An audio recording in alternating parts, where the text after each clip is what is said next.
और यह भी निवेदन किया था कि भगवान श्री राम के भक्त परिकर में श्री विभीषण जी साधक हैं, इसलिए साधकों का पथ प्रदर्शन विभीषण जी के चरित्र के माध्यम से होता है। इसीलिए परम श्रद्धेय स्वामी श्री राम सुखदास जी महाराज ने यह बात कही होगी कि विभीषण जी का चरित्र साधकों के लिए बहुत उपयोगी है। आपसे कहा था, ये सामने बैठे इन्होंने बताया कि स्वामी जी ने हमको कहा कि भरत जी का चरित्र तो राम जी ने प्रकट कर दिया, पर विभीषण जी गुप्त रह गए, पर साधकों के लिए विभीषण जी का चरित्र बहुत उपयोगी है। तो विभीषण जी की हम लोग चर्चा कर रहे थे। आप लोगों ने सुना कि महर्षि विश्रवा ने कहा कि हे वत्स कुबेर, शून्या संप्रति लंकासा प्रभुस्तस्या न विद्यते। इस समय लंका सूनी पड़ी है, उसका कोई धनी धोरी नहीं है, कोई मालिक नहीं है।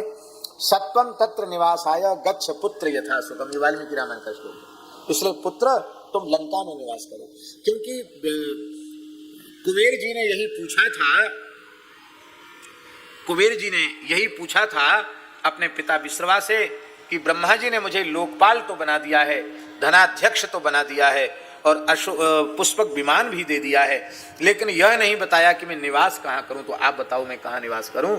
तब महर्षि विश्रवा ने कहा कि राक्षसों के लिए ये लंका का निर्माण हुआ था, लेकिन भगवान के युद्ध के भय से सब राक्षस लंका छोड़कर पलायन कर चुके हैं, पाताल में निवास कर रहे हैं, लंका सूनी पड़ी है। आप यक्षों के सहित उसमें निवास करो, आप यक्षराज हो और वहां शासन करो। उस समय भगवान विष्णु के भय से राक्षस राज सुमाली परिवार सहित रसातल में चला गया था, भयंकर युद्ध हुआ था।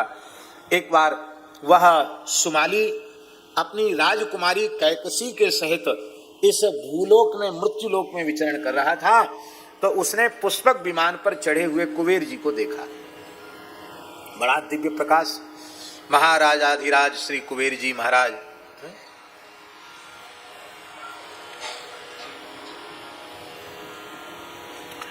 इतना दिव्य सूर्य के जैसा उनके शरीर का प्रकाश, दिव्य विमान। उनके मन में आया कि ऐसा राक्षसों के खानदान में कोई ऐसा तेजस्वी पुरुष नहीं है। ये किसका लड़का है भाई, किसका पुत्र है? अरे बोले महर्षि विश्रवा का पुत्र है, पुलस्त जी का नाती है। यही कुबेर है। इसका मतलब है कि मेरी बेटी का भी ब्याह यदि विश्रवा मुनि से हो जाए तो उसके भी ऐसा ही बलवान पुत्र होगा। और ऐसा पुत्र हमें चाहिए जो देवताओं की नाक में नकेल डाल दे, राक्षसी आसुरी संस्कृति की स्थापना कर सके। और सब काम के लिए तेजस्वी व्यक्ति चाहिए, बुरे काम के लिए भी तेजस्वी आदमी चाहिए। अच्छे काम के लिए तो चाहिए ही, बुरे काम के लिए भी शक्ति चाहिए। इसलिए असुर भी बड़ी बड़ी तपस्या करते हैं, बड़ी शक्ति है उनके पास, ऐसे नहीं करते बिन तप तेज की कर विस्तारा। राक्षस भी अपना विस्तार तपस्या से करते हैं। बस बात इतनी है, सज्जन पुरुष भगवान के द्वारा दी गई शक्ति का विवेक पूर्वक उपयोग करते हैं, और जो दुष्ट पुरुष होते हैं वो शक्ति तो भगवान की ही उनको मिली है, पर वो अविवेक पूर्वक उसका गलत कार्यों में प्रयोग करते हैं। भगवान ने हम आपको जो कुछ दिया है उसका हम सर्वोत्तम उपयोग विवेक पूर्वक करें। एक श्लोक बहुत प्रसिद्ध है नीतिकारों का, आप लोगों में से बहुत से लोगों को कंठस्थ होगा। विद्या कितनी अच्छी चीज है, सा विद्या या विमुक्तये। विद्या ही सबसे श्रेष्ठ धन है। विद्या नाम नरस्य रूप मदिकम प्रच्छन्न गुप्तम धनम। विद्या ही सब कुछ है। स्वदेशे पूज्यते राजा विद्वान सर्वत्र पूज्यते। विद्या धनम सर्वधन प्रधानम। विद्या की बड़ी महिमा। और किसी दुष्ट व्यक्ति के पास विद्या आ जाए तो सब जगह ताल ठोकेगा, शास्त्रार्थ की चुनौती देगा, और वो केवल वाद विवाद में ही अपनी विद्या को नष्ट कर देगा। धन बहुत अच्छी चीज है, बहुत ध्यान से सुने। धन की अधिष्ठात्री भगवती महालक्ष्मी है और महालक्ष्मी के पति भगवान नारायण है। इसका मतलब लक्ष्मी जी किसी मनुष्य की नहीं है, लक्ष्मी जी तो नारायण की है। इसलिए भगवत स्वरूप जगत जगन्नाथ स्वरूप जगत की निष्काम भाव से सेवा में धन को लगाना चाहिए। उत्तम से ये धन हमारा है, हम इसके उपभोक्ता हैं, ऐसा सोचना भी पाप है। धन को अच्छे कामों में लगाना चाहिए। लेकिन दुष्ट व्यक्ति के पास धन आता है तो अहंकार उसका बढ़ता है धन से। जो हमसे टकराएंगे चूर चूर हो जाएंगे, बस इसी में उसके धन का प्रयोग होता है।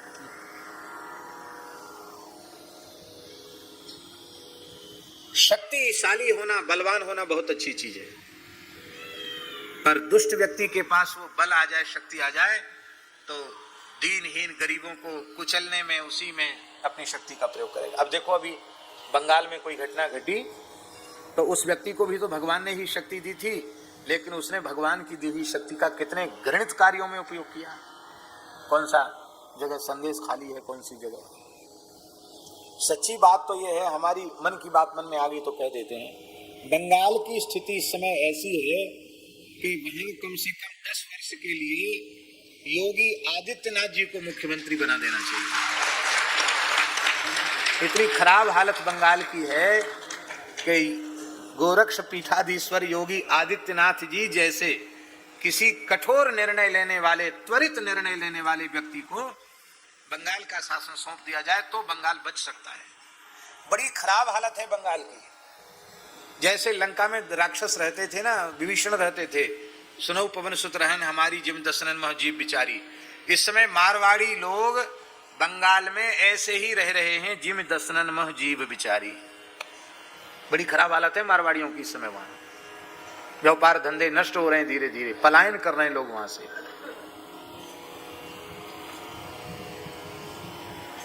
मोहल्ले मोहल्ले में माफिया हैं, म्लेच्छ, उनको पैसा मिलता सरकार की ओर से, वो पैसा वसूलते हैं, सरकार को देते हैं। ये कोई झूठी बात हम नहीं बता रहे, सच्ची बात बता रहे हैं। क्योंकि हमको तो भगवान ने यही लिख रखा है कि सब जगह घूमो, तो वहां भी घूमते हैं। जहां घूमते हैं वहां की स्थानीय लोगों की बात भी सुनने को कभी न कभी आई जाती है। ये स्थिति है। गोवंश की स्थिति तो बहुत ही खराब है, अत्यधिक खराब है बंगाल में। आप कह नहीं सकते महाराज, आंखों के सामने घसीट करके मंदिरों के सामने से गाय ले जाई जाती बकरीद के समय, सरेआम रोड पर गाय काट दी जाती है। ये हालत है बंगाल की इस समय। तो शक्ति उस व्यक्ति के, उस दुष्ट व्यक्ति के पास भी शक्ति आई, लेकिन उसने शक्ति का कितना घोर दुरुपयोग किया।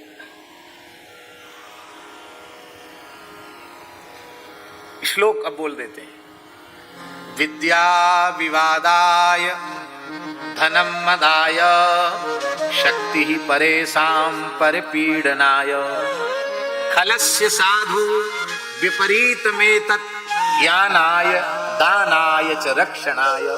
सज्जन के पास विद्या आती है तो वह ज्ञान प्राप्त करता है, उस ज्ञान का प्रकाश दूसरों को भी देता है। दानाय धन आता है तो अभावग्रस्त प्राणियों की सेवा करता है, गोवंश की सेवा करता है, अच्छे कार्यों में धन को लगाता है। और शक्ति आती है तो दुर्बलों की रक्षा में शक्ति का उपयोग करता है, प्रयोग करता है। ज्ञानाय दानाय च रक्षणाय। कल हम एक बात कह रहे थे, आपने सुनी होगी कि कर्म जो है वो उद्देश्य की पवित्रता से कर्म की पवित्रता का निर्णय होता है। पवित्र कर्म, कर्म पवित्र है पर उद्देश्य अपवित्र। अब देखिए, सुमाली जो राक्षस राज सुमाली था, उसने अपनी बेटी कैकसी को इसी संकल्प को लेकर के विश्रवा ऋषि के पास भेजा कि ऐसा बेटा पैदा हो जो देवताओं को परेशान कर दे और फिर से धरती पर राक्षसों का साम्राज्य हो जाए। तो उद्देश्य पवित्र नहीं है, इसलिए पवित्र ऋषि से भी संतान अपवित्र हो गई। ये एक विशेष बात है। तो उसने अपनी बेटी कैकसी से कहा कि देखो, राक्षस जाति इस समय भयंकर संकट में है और तुम मेरी बेटी हो तो राक्षसों के कुल का उद्धार करो। महर्षि विश्रवा के पास चली जाओ और उनकी सेवा करोगे, प्रसन्न हो जाएंगे तो उनके द्वारा पुत्र की याचना कर लेना। वह विश्रवा महर्षि के पास आई, परम सुंदरी तो थी ही। संध्या काल के समय जब वे अग्निहोत्र कर रहे थे, दारुण प्रदोष काल का विचार न करके उनके पास खड़ी हो गई। महर्षि ने पूछा कि तुम क्यों आई हो यहाँ? उसने कहा, मेरे पिता ने तो मुझे आपको समर्पित कर दिया है, मैं आपकी चरणदासी हूँ और मैं केवल इतना बताती हूँ, कि आपके मेरी पिता की आज्ञा से मैं आपके पास आई हूं और आपके द्वारा महान तेजस्वी पुत्र चाहती हूं। विश्रवा महर्षि ध्यानस्थ हुए और उन्होंने कहा कि अरे तू दारुण समय में आई है, इसलिए तेरे पुत्र बड़े क्रूर कर्मा होंगे। लेकिन महर्षि का दर्शन करके, उनकी सेवा करके कैकसी की बुद्धि पवित्र हो चुकी थी। वह विचार करने लगी कि मेरे बाप ने जरूर हमको ऐसी शिक्षा दी, लेकिन सच्ची बात तो यह है कि सज्जन साधु प्रकृति के ब्राह्मण का जैसा सीधा साधा सरल स्वभाव होना चाहिए, ऐसे ही पुत्र होना चाहिए। अरे पुत्र हो राक्षस हो तो क्या मातृत्व की सफलता है उसमें? अरे जननी जने तो भक्त जने कै दाता के सूर, और ना है तो जननी बांझ रहे वृथा गमावे नूर। क्यों अपने सुंदरता को नष्ट करे? उसने कहा महाराज आपने तो कह दिया हमको कि दुष्ट पुत्र होंगे, पर आपके जैसे महान ऋषि के द्वारा तो धर्मनिष्ठ सदाचारी संतान होनी चाहिए। तब उन्होंने कहा कि देखो देवी अब मुंह से निकल गया तो होना ही है, लेकिन तुम पश्चाताप कर रही हो तो 2 पुत्र तो राक्षसी वृत्ति के होंगे, पर एक पुत्र तुम्हारा महान भक्त होगा, संत होगा, धर्मनिष्ठ होगा, उसका नाम विभीषण होगा। ये वाल्मीकि रामायण में लिखा हुआ है। बोलो भक्तवत्सल भगवान की जय। मृषा न होए देव ऋषि वाणी, देवताओं की ऋषियों की वाणी झूठी नहीं होती। विश्रवाने का तो हमने कह दिया सो होगा, लेकिन तू पश्चाताप कर रही है तो फिर एक बेटा ऐसा भी हो जाएगा, जो तैसा तू चाहती है वैसा भी हो जाएगा। यह राक्षस कुल का भूषण होगा। महापुरुष ऐसे ही होते हैं। हमारे खाकचौक स्थान जो वृंदावन में है, उसके मूल पुरुष थे श्री पहाड़ी बाबा महाराज, श्री स्वामी नरसिंह दास जी पहाड़ी बाबा, जिनको समाधि लिए इस समय 210 या 212 वर्ष हो चुके हैं। संवत 1869 में उन्होंने जीवित समाधि ली थी और 2080 चल रहा, कितना हुआ?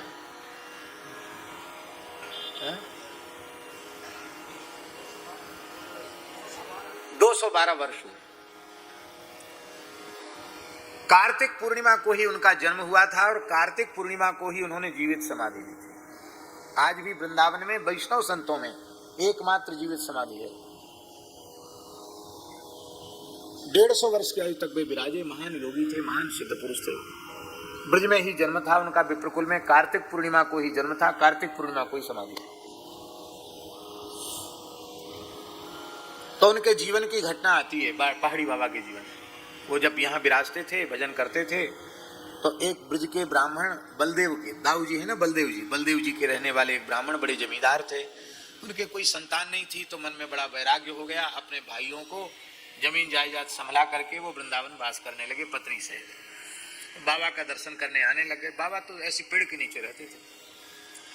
बड़ी श्रद्धा जगी, बोले महाराज हमको चेला बना लो, हम ब्रजवासी ब्राह्मण हैं, अब तो भजन करना चाहते हैं, हमको मंत्र दे दो। बाबा बोले देखो हमारा चेला बने फिर किसी दूसरी माता के गर्भ में जाए, ये ठीक नहीं है, और कामना से जन्म लेना पड़ता है। तेरे मन में पुत्र की वासना है तो वो वासना पूरी कर ले तब चेला बनना, दोबारा जन्म नहीं लेना पड़ेगा। जा जा बच्चा घर चला जा, तेरे एक पुत्र होगा। बोला महाराज मेरी 65 साल की उम्र हो गई और मेरे अब संतान की कोई इच्छा भी नहीं है और अब कोई आयु भी नहीं है, अब संतान से। बोले नहीं अब तो वाणी निकल गई, तो होगा बेटा जरूर। तो बोला होगा तो हम आपको ही भेंट कर देंगे। बाबा बोले देखा जाएगा। वो चले गए घर, एक पुत्र का जन्म हुआ। जब वह बालक 1.5 महीने का था उसको लेके आ गए। बाबा धूना पर बैठे थे, चरणों में रख दिया। बोले महाराज आपकी वस्तु आपके चरणों में अर्पित है, हम तो प्रतिज्ञा करके गए थे जो होगा भेंट कर देंगे, आपको भेंट है। ऐसे पहले होते थे, संतों को भेंट कर देते थे, मनोती मांगते कि बेटा होगा तो हम बाबा जी को, गुरु जी को भेंट कर देंगे। तो भेंट कर दिया। बाबा बड़े प्रसन्न हुए, अरे वाह, अरे ब्राह्मण तू तो बड़ा पक्का निकला वचन का, बुढ़ापे की संतान तो बहुत प्रिय होती है और अपनी एकमात्र संतान को तूने अर्पित कर दिया, वाह तू तो वचन का पक्का निकला। जा, ये तो मेरा हो गया, इसका नाम लक्ष्मण दास होगा, ये तो मेरा हो गया, अब तेरे 4 और होंगे। कितने खुश हो गए महाराज, बोले तेरे 4 और होंगे। तो वो बोला, पंडित जी बोले महाराज ब्रजवासी नाम धरेंगे कि बुढ़ापे में लाइन लग रही है, बच्चे पे बच्चे होते चले जा रहे हैं, तो बड़ा परिहास होगा, हमारी हंसी होगी। बाबा बोले अब तो वाणी निकस गई, माने अब वाणी निकल गई तो उसे पूरा होना ही है। इसी का नाम है जो न करे लकीर सो करे लकीर। भाग्य प्रारब्ध सब एक तरफ रह जाता है। सिद्ध संत जो कह देते हैं, भगवान पूरी ताकत लगा देते हैं संतों की वाणी पूरी करने के लिए। तो ये महात्माओं के चरित्र में देखा जाता। विश्रवा जी ने कहा कोई बात नहीं, एक धर्मात्मा होगा। आप कल सुन चुके हैं कि रावण, कुंभकर्ण और विभीषण तीनों ने गोकर्ण क्षेत्र में जाकर के तपस्या की। ये दक्षिण में है गोकर्ण क्षेत्र, वहां जाकर के इन्होंने कठोर तपस्या की।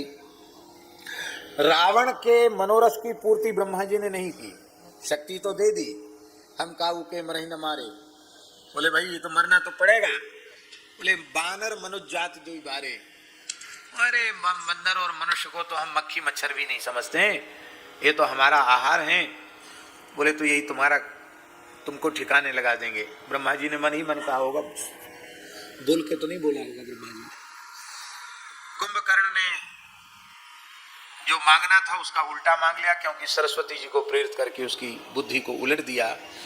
पर विभीषण जी ने जो मांगा, विभीषण जी ने वाल्मीकि रामायण के अनुसार विभीषण जी ने कहा कि हे पितामह आप प्रसन्न हैं तो मेरी मति सदा धर्म में लगी रहे, भयंकर से भयंकर संकट आने पर भी मेरी बुद्धि धर्म मार्ग से विचलित न हो, मैं कभी धर्म का त्याग न करूं। अब देखिए धर्म क्या है, धर्म है क्या?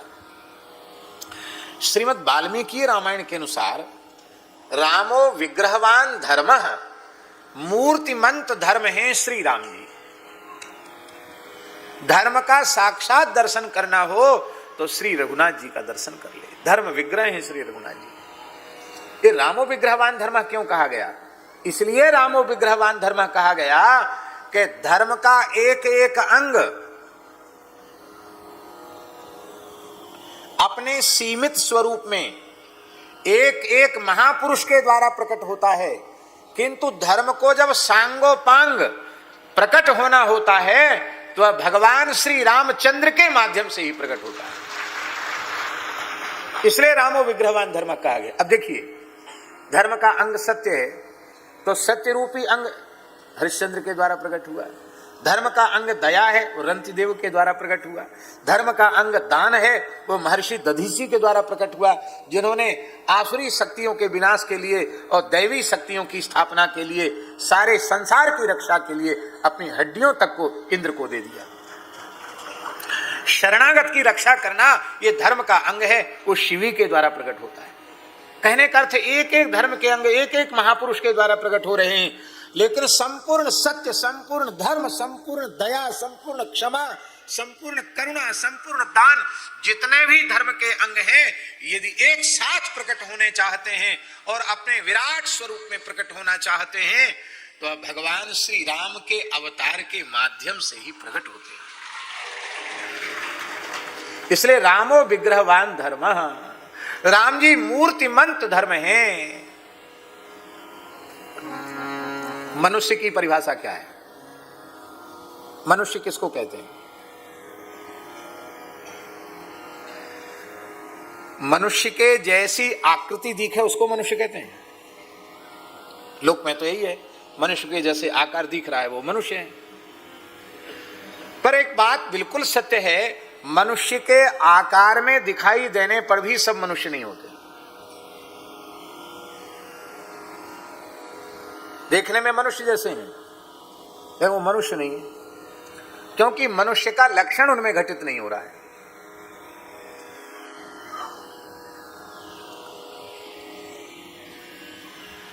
मनुष्य की परिभाषा क्या है?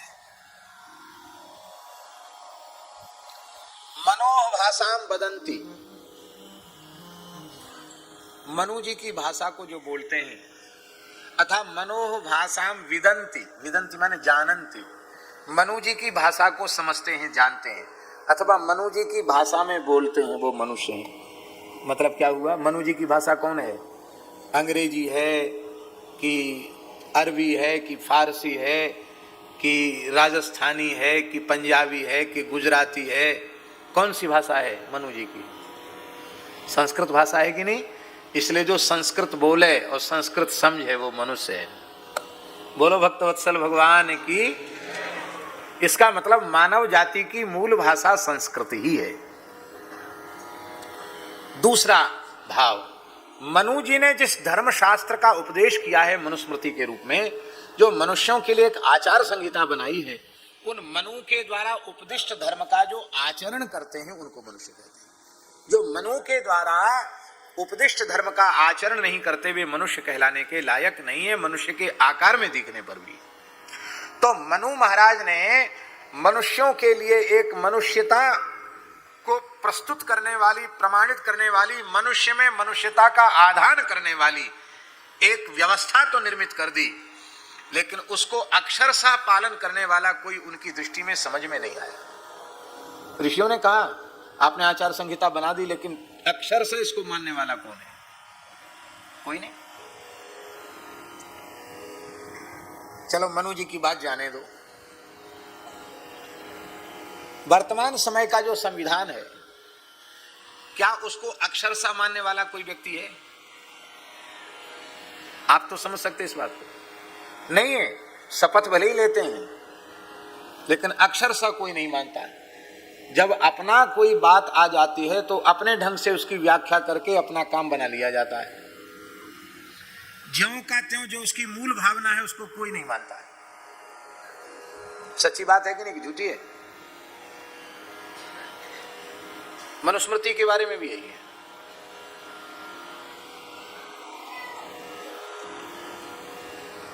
मनु महाराज सब कुछ त्याग कर नैमिषारण्य में तपस्या करते हैं शत्रुपा जी के सहित, और विधि हरिहर तप देख अपारा मनु समीप आए बहु बारा, बहुत बार आए ब्रह्मा जी, शंकर जी, विष्णु भगवान, लेकिन मनु जी बोले नहीं।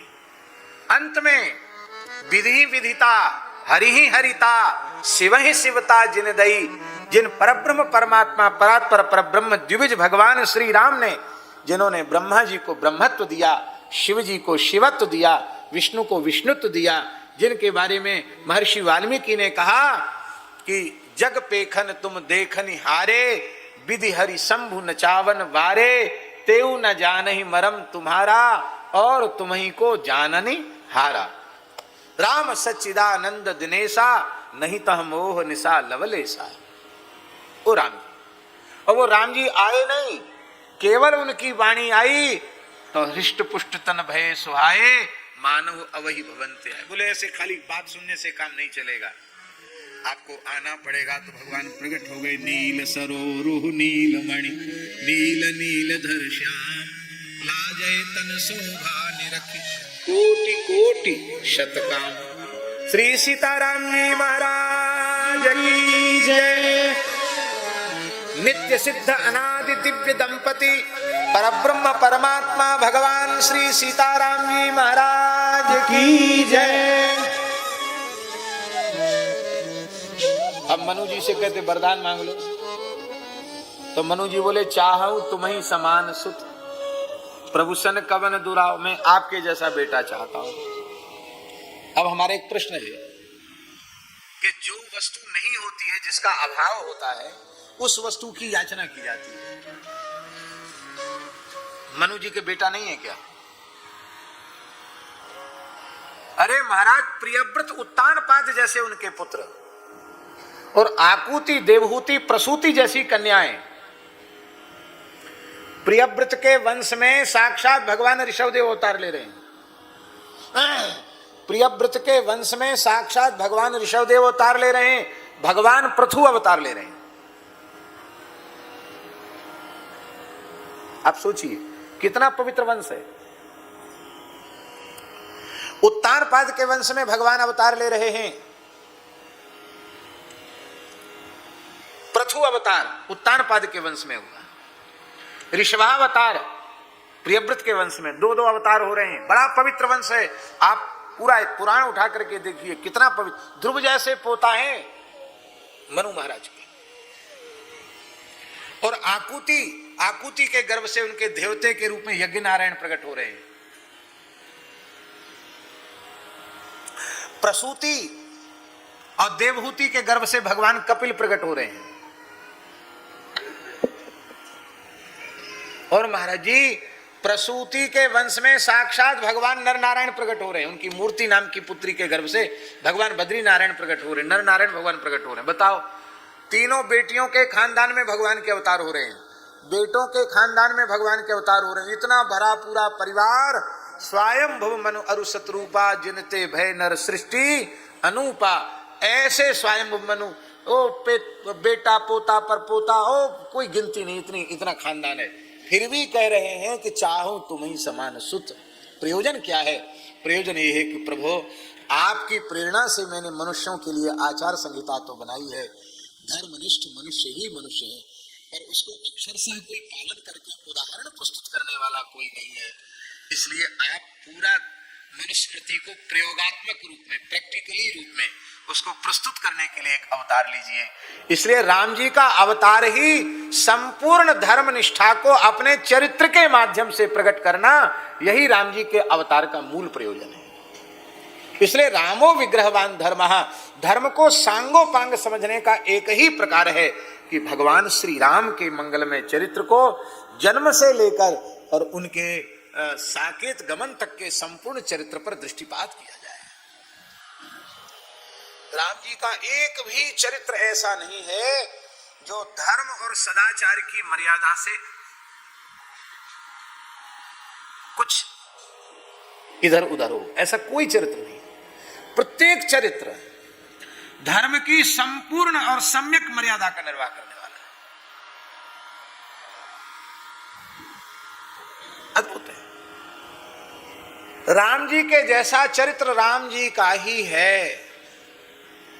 इसलिए जो मनुष्य राम जी के चरित्र को आदर्श चरित्र नहीं मानता, राम जी के चरित्र का अनुसंधान नहीं करता, वो मनुष्य कहलाने के लायक ही नहीं। इसलिए लोग कहते थे कि राम मंदिर बनने से क्या होगा। अयोध्या में रामलला का मंदिर बन गया, रामलला का मंदिर बनने से क्या होगा। अब क्या होगा क्या नहीं होगा ये तो भगवान जाने, जो हो रहा है उसको आंखों से देख लो। अयोध्या के लोग कह रहे हैं कि रामनवमी पर भी इतनी भीड़ नहीं होती थी जो नित्य भीड़ हो रही है दर्शन के लिए। और इतना ही नहीं, इस समय पूरी अयोध्या राममय बन गई है, गली गली से कीर्तन। सीता शरण जी तो वहीं के जन्मे हुए हैं, तो अयोध्यावासी।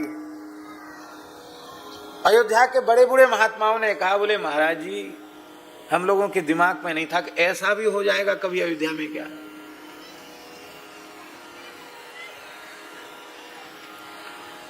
अब भगवान से प्रार्थना है कि प्रभु आप अपनी जन्मभूमि में तो प्रतिष्ठित हो गए हैं, पर जो आप धर्म विग्रह हैं, आपका धर्ममय स्वरूप संपूर्ण मानव जाति के हृदय में प्रतिष्ठित हो जाए, जिससे सही अर्थों में राम राज्य की स्थापना हो सके। कई महापुरुषों ने यह बात कही थी कि राम जी स्थापित होने के बाद देश में बहुत बड़ा परिवर्तन आएगा, देश का वास्तु बदलेगा। उसकी अनुभूति लोग कर रहे हैं। अयोध्या में लोग अनुभव कर रहे हैं कि निश्चित बदल गया, बहुत से लोग अनुभव कर रहे हैं। अच्छी बात है। बोलो वृंदावन बिहारी लाल की जय। तो अब आप लोग कहेंगे कि आप चरित्र तो सुना रहे हो विभीषण जी का, और राम जी कहां से आ गए। ये देखिए, राम जी यहां से आ गए कि विभीषण ने कहा कि संकट के भयंकर क्षण में भी हे पितामह ब्रह्मा जी मेरी बुद्धि धर्म का त्याग न करे। तो धर्म कौन है? धर्म कौन है? रामो विग्रहवान धर्म, राम जी धर्म है। इसका मतलब विभीषण कहते हैं चाहे जैसा संकट आ जाए मैं राम जी से विमुख न हूं। धर्म से विमुख होने का मतलब है राम जी से विमुख होना। इसलिए मनु महाराज के द्वारा कहे गए धर्म को अपने चरित्र के रूप से प्रकट करने के लिए भगवान का अवतार होता है। इसलिए धर्म से बुद्धि पृथक न हो, अर्थात राम जी से बुद्धि कभी विमुख न हो, ऐसी बात। इसलिए विभीषण जी के ऊपर कभी प्रश्न चिन्ह नहीं लगाना चाहिए। बहुत से लोग आजकल प्रश्न चिन्ह लगा देते। आजकल के विचारक देखो, लंका में रहे, खाए पिए और उन्होंने राष्ट्रभक्ति नहीं की, राष्ट्रद्रोह किया, ऐसा भी लोग कह देते हैं। कहने वाले लोग अपने भाई की विपत्ति के समय में नहीं हुए, लेकिन नहीं, विभीषण जी का कोई भी आचरण धर्म और सदाचार के प्रतिकूल नहीं है, क्योंकि ब्रह्मा जी से उनको वर प्राप्त हुआ है। और तुलसीदास जी ने तो स्पष्ट शब्दों में कर दिया, क्या कहा? गए विभीषण पास पुनि, कहे पुत्र बर मांग, तेहि मांग्यो भगवंत पद कमल अमल अनुराग। भगवान के चरणों में प्रेम मांगा। ब्रह्मा जी ने विभीषण जी को अमरत्व भी प्रदान कर दिया।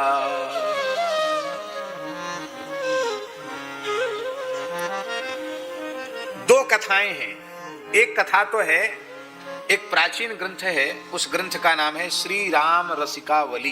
क्या नाम है? श्री राम रसिकावली।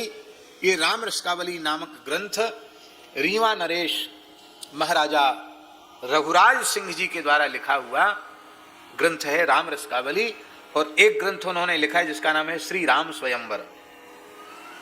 वो रामचरितमानस के जैसा मोटा ग्रंथ है। उसमें केवल भगवान के जन्म से लेकर विवाह तक की ही लीला है। श्री रघुराज सिंह बड़े धर्मात्मा और बड़े भगवत भक्त राजा थे। उनके बारे में बड़ी विचित्र विचित्र बातें प्रसिद्ध हैं। उनके प्राचीन चित्र को भी हमने देखा है। देखने में लगता किसी संत का चित्र है। बड़ी दाढ़ी, हमारे जैसे लंबे चौड़े तिलक, बस तलवार और ढाल है, उससे लगता है कि ये राजा है। नहीं तो तिलक स्वरूप से तो लगता है कि कोई महात्मा है, ऐसा स्वरूप। और उनके यहाँ दरबार का नियम था, रघुराज सिंह जी के दरबार का, रीवा नरेश का, कि जो कोई भी मनुष्य बिना ऊर्ध्वपुंड तिलक के और बिना तुलसी के मेरे सामने नहीं आएगा। आपको सुनकर आश्चर्य होगा, राजा के पास तो सबको काम पड़ता है। उस काल में मुसलमानों को भी आवश्यकता पड़ी राजा के पास जाने की, तो उनको भी पूरा तिलक लगाना पड़ा, तुलसी बांधनी पड़ी, तब राजा के पास जा। दरबार में प्रवेश ही नहीं बिना तिलक तुलसी के। उनके राज्य में एकादशी को पशु पक्षियों को भी लोग अन्न नहीं देते थे, उनको भी फल देते थे। एकादशी का अनिवार्य नियम था। गौ ब्राह्मण की बड़ी उपासना उनकी थी, बड़े प्रजावत्सल थे।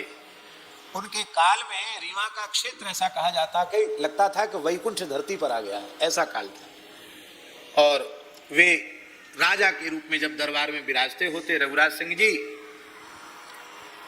तो उनकी सभा में बीच बीच में कीर्तन किया जाता था। दो सेवक खड़े रहते थे महाराज जी, और वो थोड़ी थोड़ी देर में कहते थे, श्री राम कहो बड़ी देर भई, सीता राम कहो बड़ी देर भई। ये बोलते थे वो सेवक। ये सुनते ही रघुराज सिंह जी तुरंत श्री सीताराम श्री सीताराम श्री सीताराम राम राम राम राम राम राम राम राम श्री सीताराम राम राम राम राम श्री सीताराम बोलने लगते। तो पूरा दरबार, पूरी प्रजा राम राम श्री सीताराम श्री सीताराम श्री सीताराम। बोल सियावर रामचंद्र की जय। फिर काम आगे शुरू होता, बीच बीच में ये होता है, राम कहो बड़ी देर भई, सीताराम कहो बड़ी देर भई।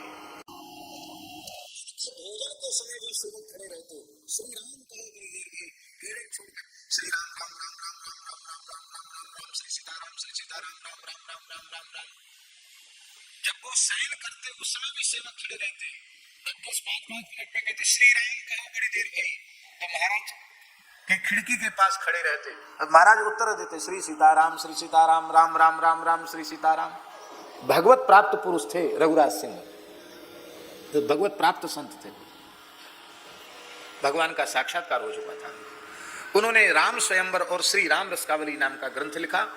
इस समय अनुपलब्ध है, आवश्यकता है दोनों ग्रंथों के प्रकाशित होने की। राम रसिकावली भी प्रकाशित होनी चाहिए और श्री राम स्वयंवर भी प्रकाशित होना चाहिए। हमारे महाराज जी भी चाहते थे लेकिन नहीं हो पाया। पूज्य बक्सर वाले मामा जी भी चाहते थे। एक बार यह भी विचार किया गया था कि ये दोनों प्राचीन ग्रंथ गीता प्रेस से प्रकाशित हो जाएं तो बच जाएंगे, लेकिन नहीं हो सका। भगवान जब चाहेंगे तब हो जाएगा। हमारा भी मन है कि ये ग्रंथ इतने अच्छे हैं कि ये प्रकाशित होने चाहिए। तो पहले राम रसकावली वाली बात कह दें। राम रसकावली में बड़ी सुंदर बात विभीषण जी के बारे में श्री रघुराज सिंह जी ने लिखी है। वे क्या लिखते हैं? रावण जी तो इंद्र ही जाई, लूटी भंडार लंक महलाई, नाटी सुतन वस्तु सब दीनो, प्रभु बराह मूर्ति एक चीनो, दियो विभीषण काहि बुलाई, कही विभीषण तब सिर नाई, जो मुहि देहु तो अस कही दीजय, अपने मन की सब कर लीजय, रावण कहो करहु चित चाहा, तुम्हें न होई कछु दुख दाहा। रावण दिग्विजय यात्रा करते हुए इंद्र के लोक में गया और स्वर्ग का खजाना लूटा। तो लूट में रावण ने उस लूट के धन में एक मूर्ति को भी ले लिया। वो मूर्ति श्री वाराह भगवान की मूर्ति थी। अब वो मूर्ति जब आ तो गई लंका में, लेकिन जहां रखे वहीं विपत्ति शुरू। तब रावण ने सबको कुछ न कुछ दिया। तो विभीषण को श्री शुक्राचार्य जी का स्मरण किया महाराज जी। तो शुक्राचार्य जी से पूछा कि महाराज मैं क्या करूं, ये मूर्ति ले आया हूं, तब से बड़ा उपद्रव लंका में हो रहा है, आप बताओ क्या करना चाहिए। वापस करा? बोले वापस तो करो मत, अब उसकी लंका में पूजा होनी चाहिए। तो कौन करेगा पूजा? बोले तुम्हारा भैया विभीषण भगत है, उसको दे दो। देखो भजन करने वाले को सब सुविधा मिल जाती है। तो ऐसी घटना घट गई कि रावण ने विभीषण को बुला के बोले ये भगवान ले जाओ और तुम अपने घर में रखो, उनकी ठीक से पूजा करो। दियो विभीषण काहि बुलाई, कही विभीषण तब सिर नाई। विभीषण ने प्रणाम करके कहा कि महाराज आप मूर्ति तो हमको दे रहे हैं, भाई साहब मूर्ति तो हम ले जाते हैं, लेकिन हम विधिवत जो मुहि देहु तो अस कही दीजिए, अपने मन की सब कर लीजिए। यदि हमको मूर्ति दे रहे हो तो ये हमको वचन दो कि मूर्ति की सेवा पूजा मर्यादित व्यवस्था में जो कुछ करना पड़े वो बिना रोक टोक के मैं सब करूंगा, ये वचन दे दो। रावण को तो विपत्ति अपने सिर से हटानी थी। तो रावण बोला कि जो तुम्हारे मन में आवे सो करे, चाहे मंदिर बनाओ चाहे बगीचा लगाओ, हाँ कोई धन की जरूरत हो तो हमको बताओ। बोले नहीं नहीं, सो तो आपकी कृपा से सब है। तो रावण की अनुमति हो गई। तब ही विभीषण मुदित है, नव मंदिर बनवाए, रामायुध अंकित भवन दिए बराह पधराए। वराह भगवान को पधरा दिया और रामायुध अंकित ग्रह शोभा वर्णन जाए, नव तुलसी का वृंद तहां देख हरस कपिरा। सेवा पूजा होने लगी। पूरी लंका में अकेला मंदिर वही था, बाकी मंदिर तो थे पर वो अलग अलग तामसी देवी देवताओं की देवियों के मंदिर थे, जिनमें बकरा भेड़ा भैंसा कटता था, ऐसे मंदिर थे जिनसे तामसी सिद्धियां प्राप्त होती थी। बाकी सात्विक वैष्णव मंदिर केवल यही था। ये कथा लिखी है राम रसकावली में। कल्प भेद हरिचरित सुहाए, नाना भांति मुनि संगाए। एक कथा कल्प भेद से और आती है कि रावण दिग्विजय करते हुए हरिवर्ष गया। हरिवर्ष जानते हैं? इस जम्बू द्वीप के 9 वर्ष हैं, उनमें एक वर्ष है हरिवर्ष, जहां के प्रधान आराध्य देवता श्री नृसिंह भगवान हैं और उनके पुजारी श्री प्रहलाद जी हैं। भागवत जी के 5वें स्कंध में इसका वर्णन है। रावण वहां से नरसिंह जी को उठा लाया, बाराह जी को तो उठा लाया कहां से? देवलोक से। और नरसिंह जी को उठा लाया कहां से? हरिवर्ष से। और नरसिंह भगवान तो नरसिंह भगवान लंका में महल में रखा तो वहां आग लग गई, जहां रखे वहां आग लग जाए। अरे बोले ये कैसे देवता हैं? शुक्राचार्य जी को फिर बुलाया, बोले आप दैत्यों के गुरु हो, बताओ शांति कर्म करो। और शांति वांति नहीं होगी, ये तो उग्र देवता हैं। नरसिंह भगवान की जो सेवा करते हैं ना, इसलिए गृहस्थ लोगों को नरसिंह शालिग्राम नहीं रखने का विधान है, क्योंकि वो थोड़े तेजी वाले ठाकुर हैं। इसलिए गृहस्थ लोगों को लक्ष्मी नारायण स्वरूप रखना चाहिए, उनको नरसिंह शालिग्राम नहीं रखना चाहिए। ऐसी संतों की मर्यादा है। विरक्तों के ठाकुर हैं नरसिंह भगवान। हमारे ठाकुर जी की सेवा में भी हमारे मूल पुरुष जिनका चरित्र हमने कहा, जिनको 212 वर्ष समाधि लिए हो गया, उनके नरसिंह भगवान अभी भी हमारे ठाकुर जी की नित्य सेवा में। नृसिंह शालिग्राम। महाराज अपनी जटाओं में उनको रखते थे। तो नरसिंह भगवान का नित्य सहस्रार्चन करना चाहिए। प्रत्येक एकादशी को कम से कम पंचामृत स्नान, हो सके तो रोज स्नान कराना चाहिए पंचामृत से। और उनको रोज शरबत का भोग लगाना चाहिए, क्यों? थोड़ी गर्मी उनकी शांत रहे। बोलो भक्तवत्सल भगवान की जय। ज्यादा नहीं तो थोड़ा गंगा जल में बूरा घोल के ही पिला दो, लेकिन थोड़ा शरबत उनको जरूर होना चाहिए। बोले नरसिंह भगवान की विधिवत पूजा नहीं होगी तो तुम्हारे लंका में सर्वनाश हो जाएगा। बोले हम वापस करावें? बोले और अनिष्ट हो जाएगा। बोले क्या करें? बोले विभीषण तुम्हारा भगत है, 12 जी की सेवा करी रहा, नरसिंह जी की भी करेगा। बोलो भक्तवत्सल भगवान की। देखो एक बात बढ़िया बताएं आपको, आप ठीक से साधु सेवा करने लग जाओ, धीरे धीरे तमाम साधु आपके इकट्ठे हो जाए। चाहे हिमालय की चोटी पे बैठ के भले ही करो। और नहीं तो पूछ लो, स्वामी नवल राम जी बैठे हैं ऋषिकेश से वृंदावन आने के बाद, फोगला आश्रम में रहे तब भी 25-50 संत आपके पास रहे। तो आज तो श्री राम सेवाश्रम में कोई साधु कभी चला जाए, सब साधकों के लिए, सब संतों के लिए प्रसाद है, सबको आवास की व्यवस्था है। बड़ी प्रसन्नता होती है वहां जाने की। और ये स्वामी जी की कृपा है कि सत्संग, नित्य प्रार्थना और साधुओं की सेवा। अब इनके सामने कहने में हमको थोड़ा संकोच लगता है, लेकिन जैसे माता अपने बालकों की सेवा करती है, ऐसे स्वामी नवल राम जी महाराज संतों की सेवा करते हैं। माता के जैसे करते हैं संत सेवा। अपने शरीर की सारी क्रिया, अपने चाहे कपड़ा धोने का हो, चाहे सब अपने हाथ से करते, किसी सेवक को नहीं लेते हैं।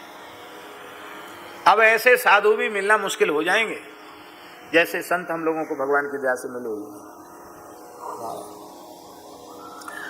तो आप संत सेवा करने लग जाओ, साधु इकट्ठे होने लग जाएंगे। ऐसे ही आप ठाकुर जी की सेवा बढ़िया से करने लग जाओ, खूब बढ़िया सुंदर ऋतु का इतर और खूब बढ़िया घी से मालिश करो शालिग्राम जी की, तो धीरे धीरे तमाम शालिग्राम जी इकट्ठे हो जाएंगे आपके यहाँ।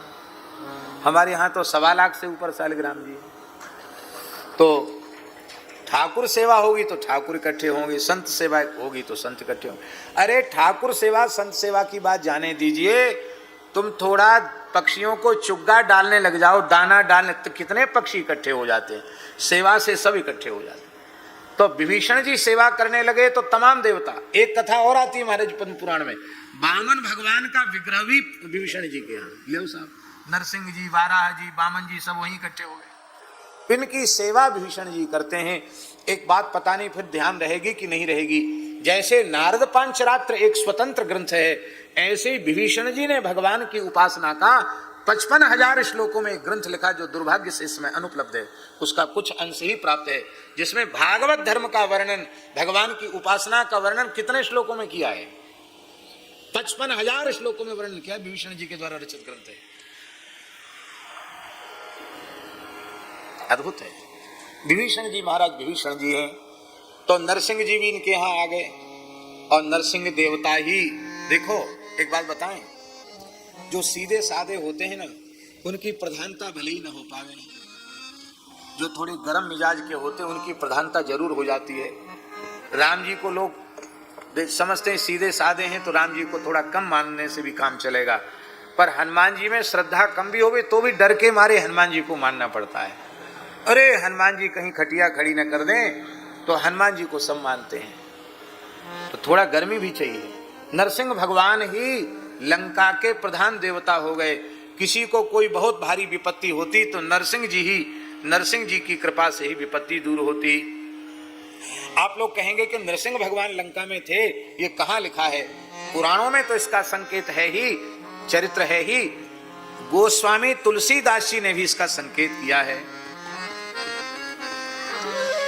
कैसी है चौपाई? मसक समान रूप कपिधरी, मसक समान रूप कपिधरी, लंकहीं चले सुमिरी नरहरि, लंकहीं चले सुमिर नरहरि। नरहरि माने क्या होता? नरसिंह भगवान। तो हनुमान जी छोटा स्वरूप बना करके लंका में प्रवेश किया, नृसिंह भगवान का स्मरण करके। क्यों?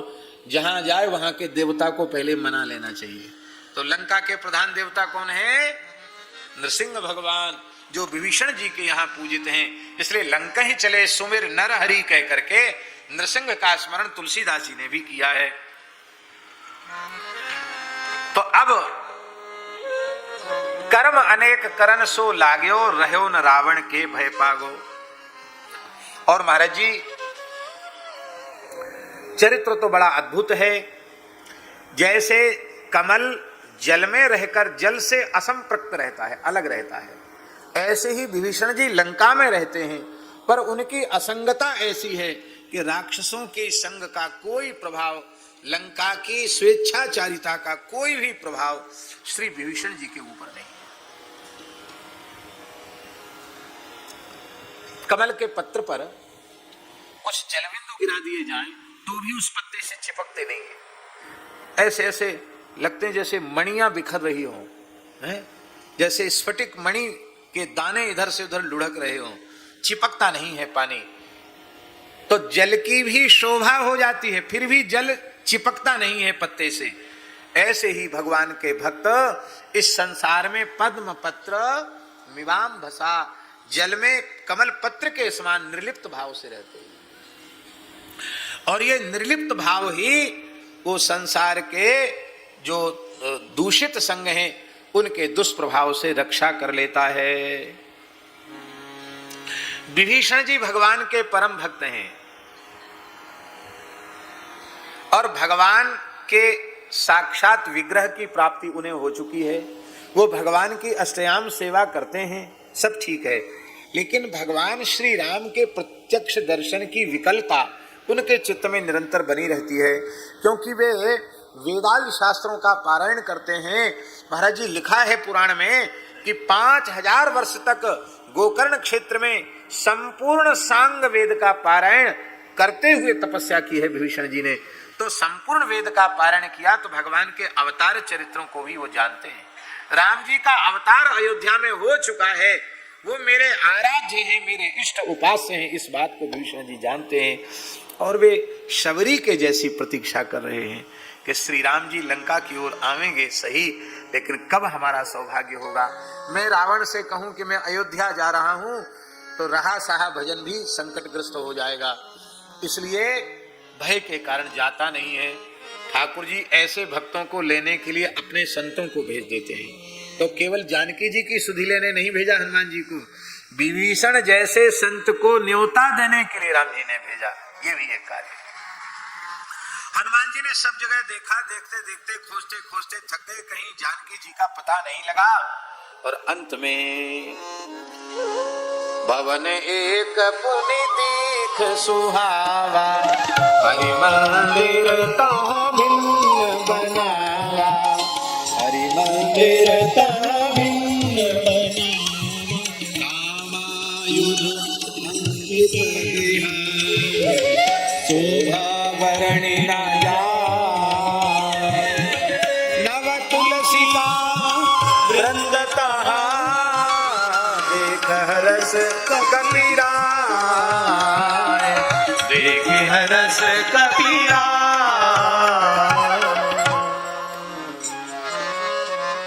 हनुमान जी प्रसन्न हो गए। लंका निश्चर निकर निवासा, यहाँ कहाँ सज्जन करवासा। ये सोच ही रहे थे, तब तक राम राम ते ही सुमिरन कीन्हा, हृदय हरसि कपि सज्जन चीन्हा। कितनी बढ़िया बात है। कोई पूछे सज्जन की परिभाषा क्या है, तो बोले सोते सोते राम राम करके सोए और जगते ही राम राम बोले, उसी का नाम है सज्जन। हृदय हरसि कपि सज्जन चीना। और सवेरे उठते ही आंख मीटते कहे चाय चाय चाय, तो समझ लेना कि वो दूसरे संप्रदाय का है, वो असज्जन है। सज्जन की पहचान है कि उठते ही राम नाम का उच्चारण करेगा। तो हनुमान जी महाराज बोले, यही सन हठ करिहूं पहचानी, क्योंकि साधु पे होई न कारज हानि। इससे हम हठपूर्वक परिचय करेंगे, क्योंकि संत से कभी कोई काम बिगड़ता नहीं है। साधुते होए न कारज हानि। कुछ चोर जा रहे थे चोरी करने, रात को, अंधेरी रात थी, और एक महात्मा भी जमात से बिछुड़ गए थे। श्री नारायण दास जी के जैसे भोले भाले संत थे। अब संत तो अपनी ही दृष्टि से सबको देखते हैं। तब उन्होंने देखा, अरे बोले चलो एक जमात छूट गई, दूसरी तो मिली। वो उनको चोर नहीं समझ रहे थे, वो समझ रहे थे ये संतों की जमात है, चलो रात को घूम रहे, इनके संग ही चलते हैं। अपना आसन वासन कमंडल लेके पीछे पीछे चलने लगे। एक गांव में पहुंचे। गांव का धनी मानी आदमी था, मुखिया था। उसके घर में उन चोरों ने सेंध लगाई, सेंध लगाकर उसके घर में घुस गए। अच्छा देखो, चोरों ने भी यही समझा कि हमारा साथी है, अंधेरे में पहचान। वो महात्मा, चोरों ने महात्मा को चोर समझा, ये दृष्टि का फर्क, और महात्मा ने चोरों को महात्मा ही समझा। पर मन में सोचने लगे कि महात्माओं की तो पधरावनी होती है, तो घर का जो मुखिया होता है उसके दरवाजे से कुछ न कुछ पलक पावड़े बिछाए जाते हैं, फूल बिछाए जाते हैं, तब आओ महाराज, पधारो महाराज, तब संत जाते हैं। ये कैसे साधु हैं जो रस्सा वस्सा बांध के ऊपर से कूदा फांदी कर रहे हैं, कैसे?